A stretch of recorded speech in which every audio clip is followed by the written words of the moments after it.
Hola, hola, bienvenidos a un nuevo episodio de Finanzars. Contamos con la presencia de Nahuel Gandulfo de Especulación Cero, asesor financiero. ¿Cómo estás? Hola, ¿qué tal? ¿Cómo te va? ¿Cómo les va a todos? Un gustazo y gracias por invitarme. El gusto es nuestro, gracias por estos minutos y vamos a empezar por uno de los temas que está en boga hace muchos meses ya, pero que en estas semanas tiene especial trascendencia porque llama la atención que el dólar esté tan bajo. ¿Por qué? Sí, a ver, particularmente pudimos ver que el dólar tuvo un movimiento casi nulo en lo que fue el año. La mayoría de las especulaciones que se daban a principio de año era que el dólar iba a llegar a 2.000, 3.000, 4.000. Y la verdad que si vos tenías en cuenta el ancla fiscal, el ancla monetaria y todo tipo de anclas que puso el gobierno para bajar la inflación, era obvio que iba a pasar esto. Era imposible que si vos haces una contracción de la liquidez en el mercado como lo estaban haciendo, contraer el gasto y todos esos estímulos que le daba la inflación, era imposible que el dólar suba. Es más, hay que tener en cuenta que hubo un salto muy alto, muy fuerte de lo que fue el dólar cuando apenas asumió el gobierno, y eso le dio como una especie de calma hasta llegar a ese punto. Hoy en día claramente estamos en otra situación donde ya se habla del atraso cambiario. Pero bueno, principalmente a principio de año vimos eso, ¿no? Que anclaron absolutamente todas las variables monetarias. Y lo que hay que entender es que el gobierno siempre planteó y siempre dio a entender, a pesar de que Milei por ahí hablaba de dolarización y un montón de políticas monetarias que muchas veces la gente la confunde, cuando escuchabas bien y mirabas bien lo que iban a hacer, te dabas cuenta que iban a un tipo de cambio casi fijo y lo iban a terminar llevando a 1.000, ¿no? O sea, cuando arrancamos en 800, lo llevaron a 1.000 con el Collimpec del 2%, etcétera, etcétera. O sea, la idea estaba bastante planteada y no se veía un dólar subiendo fuertemente. Y quiero aclarar algo. En el medio, en la mitad de año, desde mayo hasta agosto, vimos un dólar subiendo fuerte. ¿Se acuerdan? Que vimos que de repente pasó de los 1.000, se fue a 1.500. Bueno, por un lado, yo hago mucho hincapié en que no fue un error del gobierno por haber bajado la tasa o algo por el estilo, sino que fue algo más macro a nivel mundial. Vos desde mayo tenías Brasil cayendo los mercados fuertemente y por otro lado empezando una devaluación muy importante del real brasilero. Entonces, si vos tenías eso, era como el mercado se estaba yendo de Argentina, había una especie de flight to quality en ese momento. Después se agravó mucho más con la caída de los mercados en Estados Unidos y después ese pico mínimo que se dio con la crisis de Japón. Claro. Y después, bueno, la macroeconomía se ajustó otra vez a la realidad que estaba planteando el gobierno. Vuelvo a la pregunta inicial y a ese desarrollo inicial que hiciste y pienso también en que muchos de tus colegas, analistas y asesores marcaban que el dólar cuando estaba en 1.300 no iba a bajar más. Cuando estaba en 1.200 decían, bueno, este es el piso. Cuando estaba en 1.100 lo mismo. ¿Y este efectivamente será el piso? Sí, claramente puede ser un piso, eso no implica que pueda llegar a haber rebotes o que se quede en el piso, ¿no? Claramente tenemos un piso que es el Collimpec, eso se cae de maduro. Pero, a ver, en su momento te dabas cuenta de que iba a volver a caer, aunque sea 1.300, 1.200, porque vos lo que tenías eran todas las variables macro que te daban a que tenía que bajar. Y cuando vos hacías los cálculos en qué te convenía invertir, tenías un carry trade muy importante, de 1.500 con tasas de, vamos a suponer en ese momento, 3, 4% mensual de las LECAPs. La ganancia era muy, muy grande. Más que nada teniendo en cuenta que en algún punto iban a unificar el tipo de cambio. Hay que entender también que no solo es lo que hace el gobierno, sino lo que creen los agentes económicos. Y los agentes económicos claramente le dieron ese paso de fe y creen en el gobierno. Y como el gobierno fue mostrando que cumplió las cosas que prometía, entonces el inversor va y, entre comillas, para decirlo de una manera, hace caso. Y bueno, cuando vos ves que había una ganancia muy importante en el carry trade, era lo que le conviene al agente económico. Y normalmente el mercado, cuando ve oportunidades, las toma y las hace realidad y se las lleva al bolsillo. ¿Qué puede pasar con el dólar de acá a fines de diciembre y sobre todo el primer trimestre de 2025? Bueno, a ver, tenemos varios dólares por ahora, entonces hay que ir separándolos. El oficial va a seguir creciendo al Collimpec del 2% hasta que la inflación se acerque a ese 2%. Ya estamos cerca, estamos en 3, no, seguramente lo que es diciembre y sí, en lo que fue noviembre y diciembre te den un poquito por arriba del 2,7 que habíamos tenido del último dato. Eso medio como que no te deja bajar el cooling pack, todavía falta más. Pero ya las estimaciones son que la inflación va a ser del 2,5 para en enero, febrero y marzo. Y eso ya hace que vos puedas bajar el cooling pack. Y lo van a bajar al 2%. Y después, cuando baje más la inflación, lo van a bajar 1 y así a 0. Y eso te va a mantener lo que es el tipo de cambio fijo. Y el tipo de cambio fijo es ideal para contener las expectativas de devaluación y las expectativas de inflación. Ese es el plan del presidente. Dijo, voy a eliminar la inflación y eso es lo que va a hacer. Entonces, seguramente el dólar oficial deje de ir creciendo al 2 y vaya cayendo hasta estabilizarse.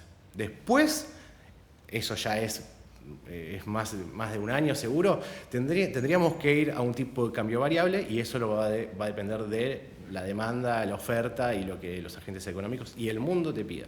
Eso por un lado. Después, por otro lado, o sea, lo del oficial no creo que cambie para nada, porque es el objetivo que lleva el gobierno. Bien. Después, todo lo que es el dólar MEP y contado con liqui y el blue, claramente, ya el blue estamos viendo que está por debajo del oficial. Sí. Entonces eso ya es eso es una muy buena noticia. Hay que tener en cuenta de que en la primera etapa de Macri, en los primeros 2 años, después de haber sacado el cepo, el blue siempre valía menos que el oficial. Sí. O sea, eso hay que tenerlo en cuenta. Y el MEP en algún punto también se terminó ubicando. Ahora estamos llegando a fin de año, se van a empezar a eliminar todo tipo de blends y ese tipo de cuestiones financieras que se heredaron del pasado. Y ya no vas a tener esa oferta que te da el blend. Seguramente vos tenés muchas cosas que afectan al dólar, ¿no? Hay que ver los flujos, bien cómo interactúan. Y ahora se te fue el impuesto país y eso daría más impulso a comprar dólares, pero por otro lado te calza justo con lo que es el ingreso de capitales del trigo y el maíz. Claro. Entonces eso te va a dar mucho más aire. Más que nada el Banco Central, pues si eliminan el blend. Pero te va a dar mucha más liquidez en el mercado. Y claramente después tenemos todo lo que es el sector energético, que sí, le está metiendo muchísimo aire inesperado para la Argentina en términos de exportaciones y flujo de capitales positivos, ¿no? Y eso es una muy buena noticia y que seguramente va a seguir creciendo muy fuerte en los próximos años. Entonces, de por sí, esos dólares, a pesar de que podemos decir, sacan el impuesto país, la gente se va a ir toda a Brasil, la Argentina está muy cara, mirá, sí, puede ser, pero hasta ahí nomás, porque los otros flujos son grandes. Sí, teniendo en cuenta que sobre ese impuesto que se quita puntualmente, aquel que pagaba con tarjeta, si tenía el dólar, pagaba con dólar, entonces no pagaba ese impuesto o se le era devuelto después. Entonces, en definitiva, en esos términos al menos no va a afectar directamente. Sí me quiero meter en el blend y primero, ¿por qué dentro de las modificaciones posibles ese dólar no cambió? No dejó de ser un blend, un combinado, y pasó a ser un tipo de cambio definido, sin una combinación. Primero eso, y segundo, ¿cómo afectaría al importador, al exportador, un cambio en esa materia? A ver, no lo sacaron, o sea, lo heredaron, no lo sacaron por una cuestión de que necesitaban un flujo que le dé oferta a lo que es el dólar paralelo, dólar contado con líquido, dólar MEP. Necesitaban eso sí o sí, porque si no se les podía disparar, como pasó en lo que te contaba recién de mayo a agosto. Entonces necesitaban ese flujo y todavía no había confianza. Pero ¿cuál fue el cambio trascendental en el medio? El blanqueo. Claro. El blanqueo inundó las calles de Argentina con dólares, con 22.500 millones de dólares. Eso es un montón de dinero, muchísimo dinero. Y por eso vemos lo que está pasando, que de repente los mercados en máximos que no paran de subir, acciones que vos decís, ¿cómo puede ser que suban en un mes 100%? Bonos también que no paran de subir. Y eso te cambia absolutamente todas las perspectivas, no solo en lo financiero, que fue donde primero se vio, y se nota muy fuerte el crecimiento en los precios, sino también en la economía real, ¿está bien? Entonces, por ejemplo, tenés sectores como la construcción, que a veces uno habla de construcción y es muy grande el espectro, pero sí, cuando te concentras en lo chiquitito, en la micro, que es el que blanqueó, el porcentaje chico, va y se renueva la casa, va y se compra una casa y la reforma. Eso se está viendo. Vos caminás por el oeste de la ciudad de Buenos Aires y ves que en todas las cuadras hay una o dos casas que se están remodelando. Entonces ahí está yendo esa plata que se blanqueó. Uh-huh. Y bueno, también claramente eso te mete, ese blanqueo te metió mucha liquidez en todo lo que es el dólar en general y el gasto con la tarjeta. Entonces vos dijiste muy bien, no lo pagan el 1.600 o el 1.300 después de la baja, sino que lo pagan con el billete propio. Entonces no le mueve la aguja al Banco Central. Claro. Y si la mueve, no creo que sea mucho. Va a ser básicamente con esos ahorros que tenían los que viajen al exterior. Y sí, claramente está muy barato el exterior. Brasil está baratísimo luego de la devaluación. Pero, bueno, hay que entender también, o sea, vos tenés fotos que uno ve y hace análisis, pero también hay que ver la película, ¿no? Venimos del 2020 con la pandemia, donde estábamos todos encerrados y no podíamos ir muy lejos. 2021 también, te tenías que quedar en Argentina. Eso hizo que estemos los argentinos medio como encerrados a poder irse de vacaciones a otro lugar. Uh-huh. Entonces terminamos gastando acá. Entonces los precios subieron de la misma oferta o menor oferta. Subieron muchísimo. Y bueno, más impuestos, etcétera, etcétera, distorsiones económicas gigantes. Eso generó que los precios estén muy altos. Y bueno, eso no cambió. Recién ahora se puede llegar a ver, bueno, mirá, cuando vos tenés un hotel, no sé, en Bariloche o en la costa, y de repente, no vino nadie, bueno, lo van a sufrir, obvio, pero en algún momento tenés que corregir. Ahora que no hay tanta demanda, justamente por la oferta altísima. Sí, pero bueno, también te da un poco de bronca por ahí a la gente en general, decir, ¿cómo voy a pagar una carpa en la costa tanto y después me voy a Brasil y me sale la mitad? Entonces, en algún punto se tiene que ajustar. ¿Van a ganar menos? Sí, seguro. También hay que entender que los precios tenían una componente futura muy grande, que era qué va a pasar con el dólar y qué va a pasar con la inflación. Los márgenes que manejaban las empresas o el general era, bueno, yo gano 100, me tiene que cubrir los gastos de ahora y también el por las dudas de los próximos 6 meses porque no sé qué va a pasar con el dólar y la inflación. Ahora que la inflación está bajando, el dólar se está casi clavado, sí. Entonces vos deberías bajar el margen porque no tenés tanta incertidumbre en el mercado. Sí, entonces, sí. Y eso se vio mucho, ¿sabes dónde? También en el sector de construcción, donde a principio de año abrieron el margen de ganancias muchísimo, pero muchísimo, márgenes que no lo tuvieron nunca en su vida, pero no vendían la mitad. Ahora empezaron a ajustar los márgenes, donde ves que de repente dan promociones hasta de un 80%, uh-huh. Y ahí empezaron a vender nuevamente. Es que está la dicotomía también de aquel importador que en su momento importó con un dólar altísimo o más alto que ahora y de repente se da cuenta que lo que compró hoy vale menos, vale 400 pesos menos por cada dólar que compró antes. Claro. Entonces, ¿cómo hace para trasladar a precios y no perder? Entonces, es eterno el debate que podemos tener porque en materia turística pasa algo similar. El extranjero llega a la Argentina y dice, Argentina está cara en dólares. Sí, entonces, perdés también el ingreso de divisas por turismo extranjero. ¿Sí? Se abre un juego que en algún momento tiene que equilibrarse y pensando en ese equilibrio pienso también en lo que tocaste anteriormente acerca del levantamiento del cepo en 2025 y metámonos ahí. ¿Qué tiene que pasar para que ocurra?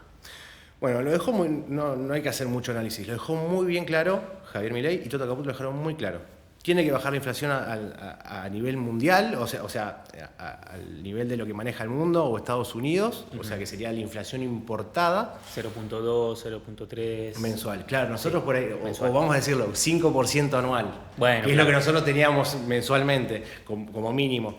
Bueno, primero que nada eso, y después tenés un problema de una herencia muy, muy pesada. ¿No?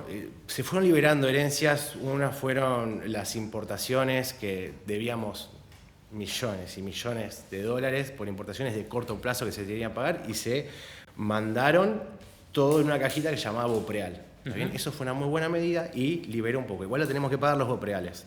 Ya bien, en 2025 tenemos que pagar uno, en 2026 también, en 2027 también. Pero bueno, seguramente la economía ya está en expansión o por lo menos se libera el crédito y eso va a pasar. Pero bueno, primero es eso, la inflación bajando y hay un problema que el cepo obliga a las empresas a invertir su dinero disponible, más que nada las que tienen acceso al dólar oficial, en ONs y no mucho más que eso. Ok. ¿Está bien? Entonces, vos de repente hoy tenés a ONs, empresas financiándose a tasas menores que la Fed en Estados Unidos, o sea, que el Tesoro de Estados Unidos se financia más caro, que es la free risk, o sea, la libre de riesgo, y es algo ilógico, pero está pasando por eso. Venía pasando antes por las restricciones del cepo. Y ahora también por la liquidez que hay en el mercado después de todo lo que es el blanqueo. Entonces ahí tenés mucho dinero que te puede generar algún conflicto muy grande, que en algún momento va a salir. O sea, si yo estoy ganando el 5, o el 4, o el 2, como una ON que salió de Galicia hace muy poco, y veo que en el mercado tenés 13, 8 o más, y en algún punto me voy a ir de ahí y voy a salir para otro lado, en un lugar donde no haya más cepo.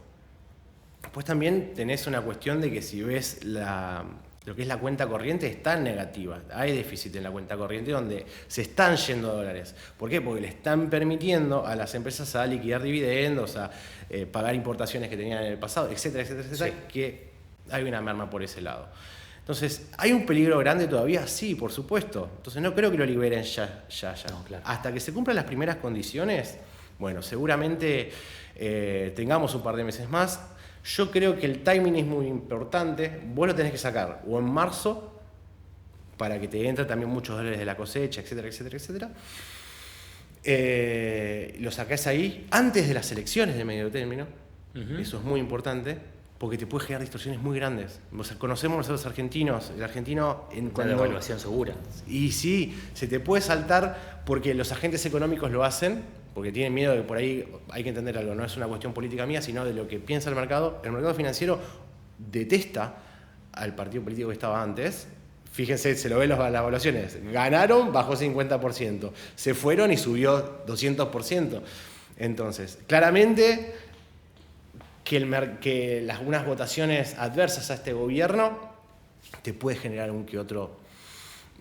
alguna volatilidad muy importante en el dólar, y eso no creo que lo quiera el gobierno. Entonces, para mí lo tenés que sacar o antes, para que veas los efectos, o sacarlo después, cuando ya las elecciones ya puestas en el bolsillo. Que igualmente yo creo que el gobierno le va a ir muy bien a las elecciones. No por la cuestión política ni todo eso, sino que los próximos datos que se den van a ser muy buenos. El arrastre estadístico va a ser comparado con los peores momentos. Todos van a ser buenos datos. Entonces la gente va a tener un salario real mucho mayor. La economía ya dentro de 2-3 meses seguramente esté bastante más fuerte de la que está ahora, que ya vemos cómo está creciendo. El salario real también vaya a crecer. La inflación se va a terminar. Entonces yo creo que por ahí tenés un 50% de la población que lo termina votando. ¿Te imaginas obtener más del 1000% de rentabilidad en solo un año? En Finanzars VIP lo hicimos posible. Te presentamos un exclusivo servicio de suscripción diseñado para proteger tus ahorros y maximizar tus ganancias. Por ser miembro de Finanzars VIP vas a recibir importantes beneficios. Análisis de mercado de nuestros expertos para que sepas qué puede pasar en el mercado. También las noticias más importantes del mundo financiero para saber cómo actuar y cómo cuidar tu capital. Seguimiento en tiempo real de nuestra cartera de inversiones, qué compramos y qué vendemos en detalle. En los últimos 12 meses hemos logrado más de un 1000% de rentabilidad. Informes semanales y mensuales que te mantendrán al día sobre tendencias y oportunidades. También te brindamos encuentros semanales con expertos del sector para que despejes todas tus dudas. Todo esto y mucho más en tu WhatsApp, por mucho menos de lo que te cuesta un café por día. Para ser miembro VIP, haz clic en el enlace de la descripción o en las tarjetas y empezá a cuidar tu economía personal con Finanzars VIP. ¿Cómo, teniendo en cuenta esto que decís, cómo está considerado el peso por la población hoy, después de este fortalecimiento que se ve? Y digo fortalecimiento porque Milei decía que el peso era basura y bueno, a partir de diferentes medidas tomadas se ve un peso fortalecido. Bueno, pero ahí te voy a corregir. No es que dijo que el peso es basura. El peso dijo que el peso representa, su valor representa a los políticos que son basura. Y ahora no están esos políticos, está él, y por eso le dio más valor. Entonces eso hay que tenerlo en cuenta. El peso va a tener mucho valor. Pero quería dolarizar también. Quería dolarizar y deshacerse del peso prácticamente. Sí, pero claramente la economía no lo deja, Bueno, la política tampoco lo deja, y mismo yo tampoco le permitiría que dolarice. No me parece que tengamos que ser, no podemos tener la misma moneda de un país súper industrializado. No, está claro que no. No podemos. En Estados Unidos, una fábrica te hace 5 vasos de estos por segundo y nosotros te hacemos 1 por segundo. Más las cargas impositivas. Imagínate, no tenemos competencia. El tipo de cambio tiene que jugar a nuestro favor en algún punto. A menos que corrijas todo eso, ¿no?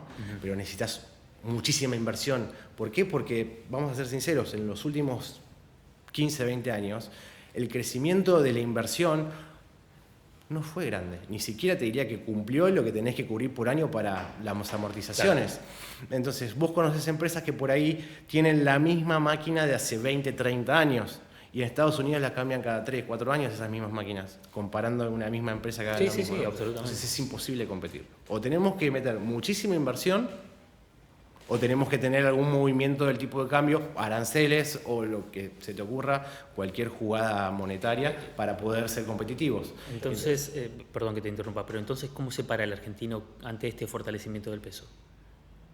Tiene que estar invirtiendo en pesos, claramente.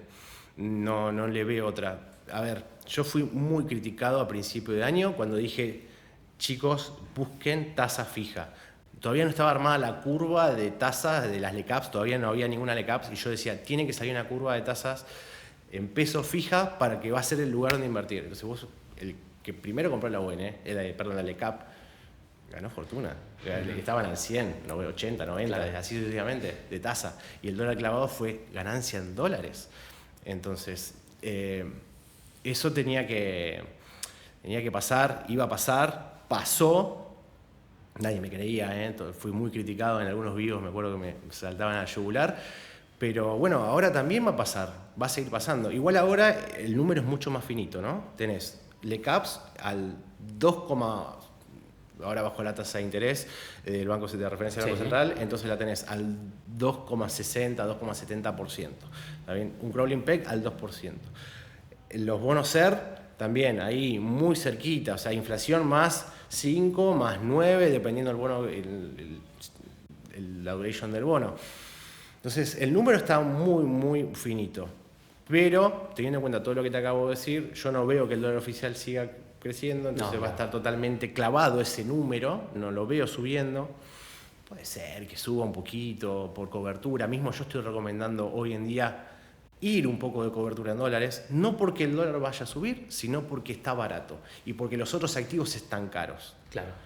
Entonces por ahí hay un poquito más de demanda por ese lado, pero no veo mucha suba. Aprovecho esto que decís porque nos vamos a meter en sugerencias, miradas, pero antes les quiero hablar a ustedes, les quiero contar que por menos de lo que vale una pizza por mes, Finanzars Click te brinda la asesoría de, valga la redundancia, un asesor financiero vía WhatsApp, recomendaciones para que manejes y administres tu cartera, por menos de lo que vale una pizza por mes. Y ahora sí nos metemos en este concepto que tiene que ver con recomendación, con sugerencia, o si querés con una mirada tuya sin recomendar justamente.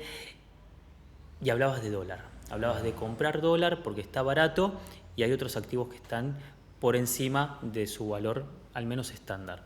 ¿Qué activos ves que están por encima de ese valor? Y bueno, todas las acciones argentinas tuvieron un crecimiento exponencial muy fuerte en muy poco tiempo. Y los mercados se mueven diferente a lo que es la economía real. Yo claramente veo que YPF, por ejemplo, Pampa, todo el sector energético tiene muchísimo por subir, muchísimo por subir. ¿Sí? ¿Todavía más? Sí, tiene muchísimo más, porque están parados abajo de una mina de oro, que tienen muchísimo por extraer. YPF tiene mucho por subir, aparte tiene mucho para exportar. Sí. Entonces, ahí hay mucho capital que todavía la empresa lo tiene que poner en precio. Las valuaciones no están caras cuando las medís. Pero el mercado de capitales es diferente, tiene fluctuaciones, sube, baja, sube, baja, sube, baja. Entonces, ganaste 200% con las acciones de Argentina o más, te tenés que ir. Ahora en el corto te tenés que ir. Y no solo es por lo que pasa en Argentina o en los mercados, sino la macro mundial. Cuando vos analizás la macro mundial, la cosa también está bastante mal. No es todo color de rosas. Tenés Alemania casi en recesión o en recesión. China, deflación y recesión. Sí. Y pone estímulos monetarios y no pasa nada. Alemania está mal, como te dije, y puede cambiar el gobierno. Francia también está muy, muy débil, está subiendo los bonos, la tasa de los bonos están subiendo mucho, le están asignando mucho riesgo. También se podría ir Macron del gobierno en cualquier momento. No creo que pase, pero se está hablando mucho de eso. Europa está mal, tiene problemas muy grandes y todo lo que es en la industria. En los servicios todos están bien, pero en la industria están mal. Estados Unidos también muy importante.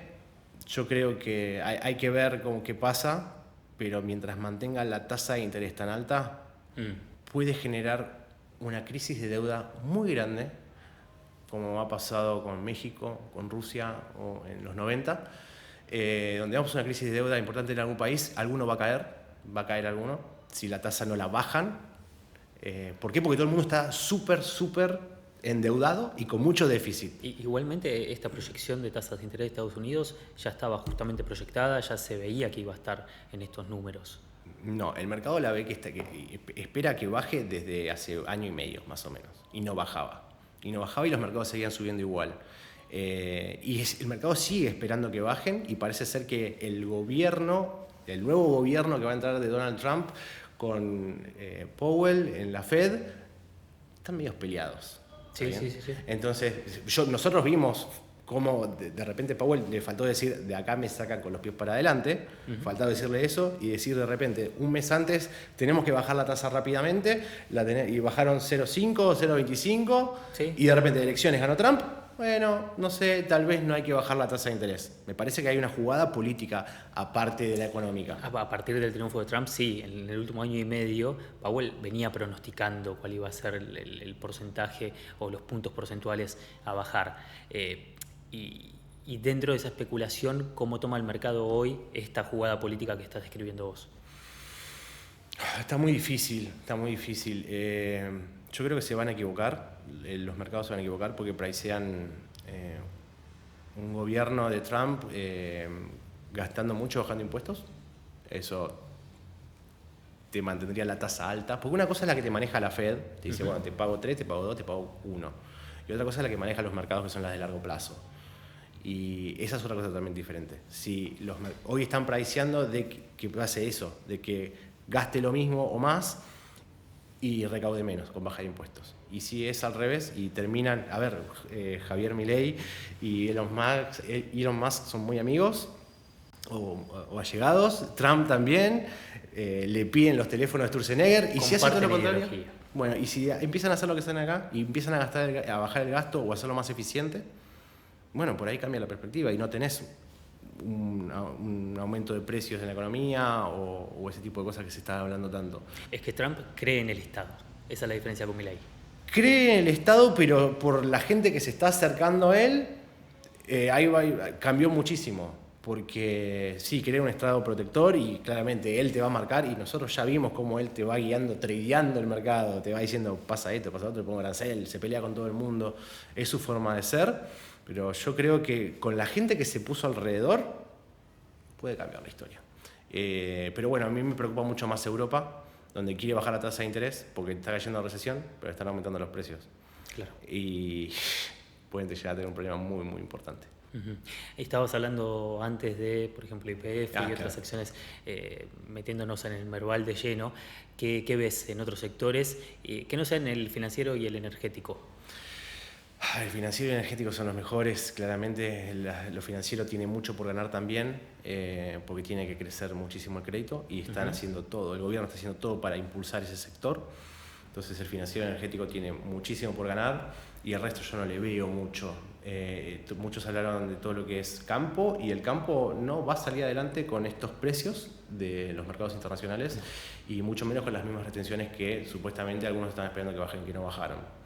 Entonces no veo mucho por ese lado. El tema por ahí, muchos están recomendando Loma, por ejemplo, por lo que es construcción y ese tipo de cosas, pero después cuando hablas con gente del mercado dicen, la mercadería de Loma no es la misma que de antes. El cemento de Loma Negra no es el mismo que el de Avellaneda, ¿entendés? Pega más el de Avellaneda. Por ejemplo, ¿no? Te estoy dando ejemplos. Sí. Pero bueno, cada uno, ya digo, una cosa es el mercado real y otra cosa el financiero. Seguramente se apueste muchísimo a ese sector que va a crecer, el blanqueo, como te contaba recién, va a crecer, y cuando empiece a estimular vía provincias, no vía nación, todo lo que es el gasto en infraestructura, ¿no? El gasto público para hacer rutas y ese tipo de cosas que tienen que pasar en algún momento. Si vuelve la obra pública. Si vuelve la obra pública, sí, seguramente sea un sector que sea favorecido. Y no mucho más. No. Después tenés ya los famosos galpones y claro, ni siquiera están dentro de mi radar, porque muchos clientes que tengo yo les digo, escúchame, esta acción por día cotiza 2-3 millones de pesos. Eso es el volumen de un día. ¿Cuánto tenés vos? ¿10?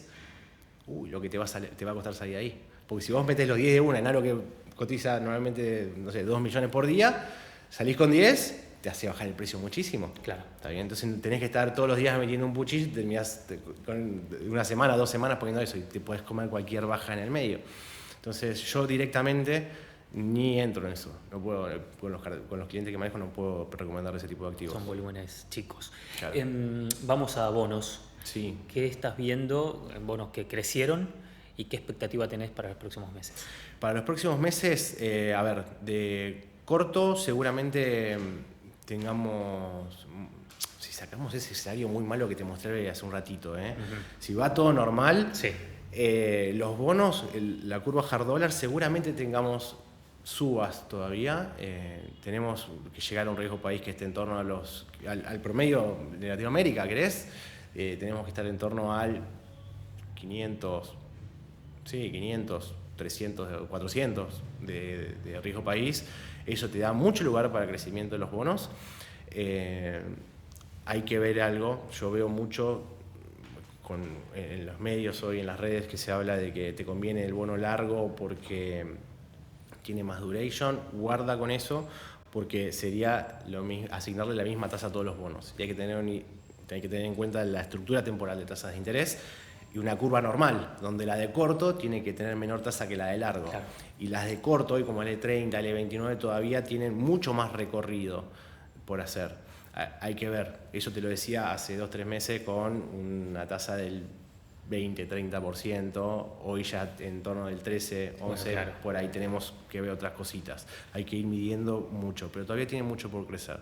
Con estar parado un poco en todo lo que es la curva hard dólar, estás re bien. Y si querés más seguridad, andate un Bopreal 2026. Te paga un 8%, que es hasta por arriba que muchos ONs. Sí, la mayoría de los ONs. La mayoría. ONs yo a todos les digo, ON cero, ese mercado va afuera. Ese y dólar linked, sáquenlo de su rango. Ni lo miren. ¿Por qué? Porque las ONs están caras, a lo sumo no les va a cambiar la tasa de interés, o sea, el precio no se movería, no ganarías por ese lado. Entonces, no, ONs no. A menos que veas una que está al 10, 12%, bueno, por ahí metete. Pero para llegar a esas tasas por ahí, ni siquiera, están las más largas están 8%. No, prefiero que te quedes en un Bopreal. Y si no, si tenés que ir más largo, andate a lo largo de la curva. A L30, a L29, posicionate un poquito en todas. Sin ningún problema. Siempre ajustando lo que es de tus inversiones con tus gastos, ¿no? Tu horizonte temporal sería. Si yo tengo que gastar algo dentro de 6 meses porque sé que tengo que gastar ese dinero, vos no te pases de eso, porque podés tener problemas grandes con la volatilidad en el medio. ¿Está bien? Claro. Por ejemplo, tengo una historia de un cliente que tenía que hacer una compra muy importante en el furor de los bonos SER antes del Pellegrini Gate. Uh-huh. Sucedió el Pellegrini Gate y su posición cayeron mucho. Todo el mundo estaba diciendo, no, el bono SER. Y una jugada de ese tipo te terminó rompiendo absolutamente toda la cartera y tu flujo de fondos, y por ende por ahí no puedes comprar lo que tenías que comprar. Entonces, eso siempre hay que tener mucho cuidado. Entonces, si vas a gastar de acá a 6 meses, que venza ese bono o tu inversión antes de 6 meses. Y siempre anda con renta fija, renta variable para más largo plazo o trades. Está claro.